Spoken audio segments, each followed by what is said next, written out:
Hello everyone, आज की video में हम लोग पढ़ने वाले दो इंपॉर्टेंट केस लॉ जो कि डाइवोर्स से रिलेटेड है। पहले वीडियो में हम लोग समझे थे कि डाइवोर्स के ग्राउंड्स क्या क्या होते हैं और कौन सी वैलिड कंडीशंस होती है डाइवोर्स को फाइल करने के लिए। तो आज की वीडियो में हम लोग एक इंपॉर्टेंट केस लॉ पढ़ने वाले हैं, lily Thomas versus union of India 2000 से। तो ये एक इंपॉर्टेंट केस लॉ है जो आपको बहुत इंपॉर्टेंट एस्पेक्ट के बारे में बता देगा रिगार्डिंग डिवोर्स। देखिए फैक्ट ऑफ द केस, इस केस का फैक्ट पढ़े। इन दिस केस श्रीमती सुष्मिता घोष, तो एक सुष्मिता घोष एक पेटिशनर थी, was married to Sri GC Ghosh, who then after some years of marriage converted to Islam।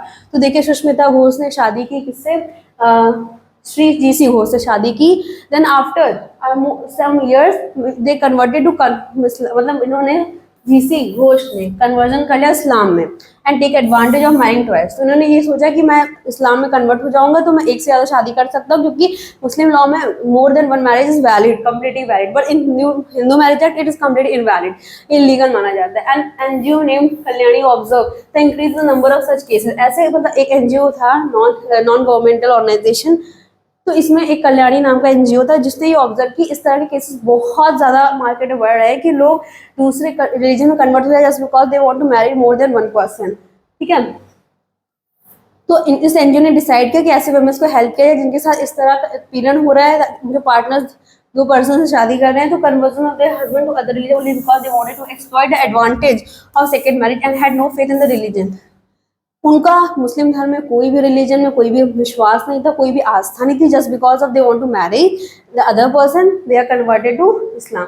She along with other such women filed a petition. तो श्रीमती हमारी सुष्मिता घोष जाती है कुछ और वुमेन्स को इकट्ठा करके सुप्रीम कोर्ट में and ask the court to declare polygamy by Hindus and non Hindus after converting to Islam as a void and illegal. मतलब शादी के बाद कन्वर्जन करना मुस्लिम में टू प्रैक्टिस पॉलीगैमी एक इलीगल डिक्लेयर कर दे बाय सुप्रीम कोर्ट। तो उन्होंने पिटीशन दायर करती है किसमें? सुप्रीम कोर्ट में। She also asked the court to restrain her husband from marrying another woman as her marriage still subsist.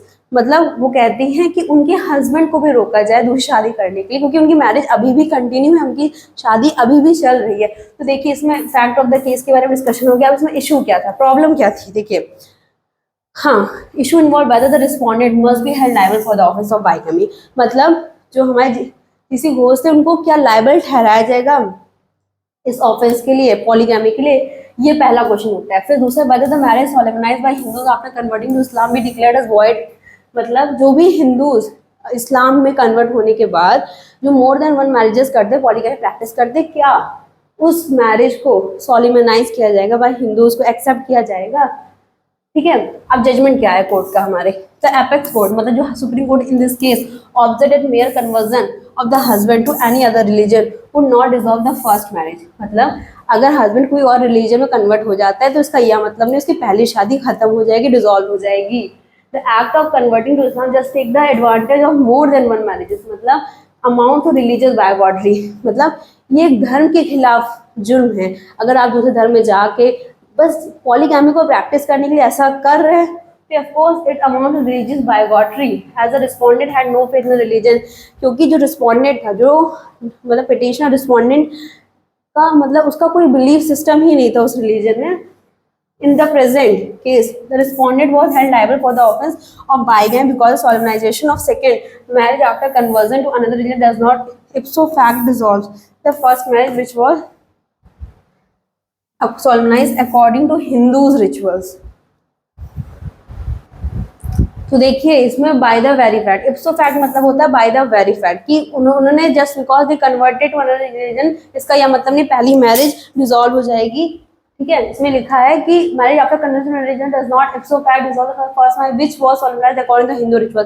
पहली मैरिज हिंदू रिचुअल से सॉलेमनाइज हुई थी, इसका यह मतलब नहीं पहली शादी टूट जाएगी just because they want to convert to another religion. अब देखिए अनदर एक इंपॉर्टेंट केस लॉ है, अमरदीप सिंह वर्सेस हरमीन कौर। उस वीडियो में हमने डिस्कस किया था।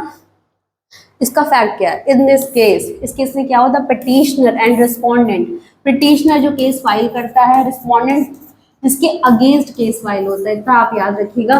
और हमारा प्लेंटिफ और डिफेंडेंट, प्लेंटिफ जब आप प्लेंट फाइल करते हैं सिविल मैटर्स में, जिसके अगेंस्ट फाइल करते हैं वो रिस्पोंडेंट डिफेंडेंट होता है।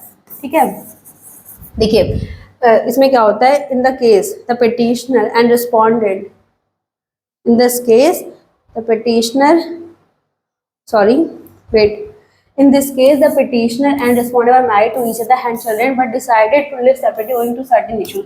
देखिए petitioner और respondent दोनों शादी करते हैं, उनके बच्चे होते हैं, पर कुछ टाइम के बाद उनको लगता है कि वो लोग साथ नहीं रह सकते कुछ रीजंस की वजह से, कुछ पर्सनल रीजन की वजह से. After some time they file an application for divorce by mutual consent. तो इन्होंने डाइवोर्स फाइल किया कहाँ पर, सुप्रीम कोर्ट में या फिर किसी भी डिस्ट्रिक्ट कोर्ट या कहीं पर भी फैमिली कोर्ट में, to file for a divorce. उन्होंने डाइवोर्स के लिए पिटीशन फाइल की. ठीक है. They also decide to waive the cooling period. मतलब उन्होंने ये कहा कि मुझे जो 6 महीने का वेटिंग पीरियड होता है जिसमें दोनों लोग रिकंसिलिएट करते हैं, हमें बिल्कुल नहीं चाहिए. हम लोगों ने कंप्लीटली मेंटली प्रिपेयर है that we want to dissolve this marriage. हाँ, 6 month given the section 13B. 13B के थ्रू ये जो 6 मंथ का पीरियड दिया जाता था कूलिंग ऑफ पीरियड, इन्होंने वो लेने से इनकार कर दिया because they have been living separately for the past 8 years. क्योंकि वो 8 सालों से, पिछले 8 सालों से वो लोग अलग रह रहे थे, इसलिए उनको 6 मंथ का कूलिंग ऑफ पीरियड बिल्कुल नहीं जरूरत है, क्योंकि उन्होंने मेंटली प्रिपेयर थे कि हाँ it is impossible to live together. ठीक है. तो इस डिसीजन पे वो जाते थे कोर्ट और वहाँ पर डाइवोर्स के लिए पिटीशन फाइल करते थे. For this they file a petition the supreme court to allow them the waive the period. तो 6 मंथ का कूलिंग ऑफ पीरियड बिल्कुल नहीं डिमांड करते थे, क्योंकि 8 महीने तो पहले से अलग थे. तो इसके साथ इसमें अब इशू क्या था, इसमें इश्यू था whether the period of 6 month, मतलब जो 6 मंथ का, whether the period of 6 month for the second motion mentioned under section 13B of the act can relax in certain situation. क्या यह पॉसिबल है कि जो 13B क्लॉज के थ्रू, 13B के थ्रू ये जो कूलिंग ऑफ पीरियड 6 मंथ का पीरियड ग्रांट किया जाता है कि वो मैरिज को रिकंसिलिएट कर दे, क्या उसको वेव ऑफ करना, क्या उसको खत्म, मतलब उसको क्या रोक सेकेंड, क्या उसको मतलब हटा, मतलब कुछ केसेस में ना करना क्या सही है, मतलब क्या क्या अलाउड है. तो ये पहला क्वेश्चन इन्वॉल्व हुआ इसमें, इस केस में. इसका जजमेंट क्या है? जजमेंट, इट वाज ऑब्जर्व, ऐसा देखा कि द पीरियड ऑफ 6 मंथ की जो 6 महीने का जो पीरियड ग्रांट किया जाता था is there to help the party resolve their dispute. आपस में जो डिस्प्यूट है, जो समस्याएं हैं, उसको सॉल्व करने के लिए 6 महीने का पीरियड दिया जाता था कि to reconciliate the matter. If there is a possibility of doing, क्या इस शादी को बचाने की कोई भी पॉसिबिलिटीज बची वो 6 महीनों में क्लियर हो जाएगी. हाँ, तो शादी को बचाने. The court also observed that the object of legislature to introduce divorce by mutual consent was to give party the option to dissolve the marriage by mutual consent where there is no possibility of reconciliation, bond is irretrievably broken. तो देखिए 13B के through जो mutual consent के through divorce के लिए हमारे Hindu marriage act में ये ग्राउंड दिया गया है, मतलब हम लोगों को जो तरीका दिया गया है, तो उसके तहत ये चीज़ क्लियर है कि अगर आप दोनों रियल में म्यूचुअल कंसेंट तैयार है तो आपको 6 महीने का वेविंग ऑफ पीरियड कोई कंपल्सरी नहीं है. It's just given to those who are not unsure whether to live together or not, just want to separate for a specific period. It did not aim to prolonging the agony of the parties. इसका main objective 6 महीने का ये नहीं था. It did not aim at, इसका जो मतलब अगर देखिए 6 महीने के पीरियड से अगर वो उनके बीच प्रॉब्लम क्रिएट हो रही है तो कोई कोर्ट को जबरदस्ती नहीं है कि उनको 6 महीने का रिकंसिलिएशन पीरियड दे ताकि उनका बॉन्ड फिर से फिक्स हो जाए. अगर इफ दे वांट, उनको लगता है कि अब वो साथ नहीं रह सकते, they are completely free to take their advantage. So the court thus held that the period of 6 month is not mandatory, ये जरूरी नहीं है, बट अ डायरेक्टरी, ये डिस्क्रिशन पे बेस्ड है. मतलब आपको लेना है डिस्क्रिशन तो ले लीजिए, नहीं लेना है you are free. After the following condition is at the discretion of the court to waive off the period. देखिए इन कंडीशन के बाद, इस कंडीशन के तहत ही आपको ये जो डिस्क्रिशन पीरियड है, मतलब 6 महीने का पीरियड नहीं मिलेगा. मतलब इस कंडीशन पे ही आप कह सकते हैं कि हमें 6 महीने का पीरियड नहीं चाहिए. आप दोनों द स्टैट्यूटरी पीरियड, रुकिए, the statutory period of 6, wait आज बहुत दिक्कत हो रही है. देखिए the statutory period of 6 months is already completed, which means the parties were living separately from a long time. मतलब जो statutory period था 6 महीने का, उसका मतलब है कि जो parties divorce grant करने से पहले ही बहुत पहले से अलग रह रही. जैसे कि हमारे पहले केस में क्या हुआ था कि वो लोग 8 साल से एक साथ नहीं थे, दैट मीन्स उनको रिकंसिलिएशन का ये चाहिए ही नहीं. All the efforts on the method of reconciliation to see the marriage happen, में जितना भी तरीका था शादी को बचाने का सारा खराब हो चुका, फेल हो चुका. कोई पॉसिबिलिटी ही नहीं दिख रही है। Other matter related to dissolution marriage like maintenance custody act have been resolve.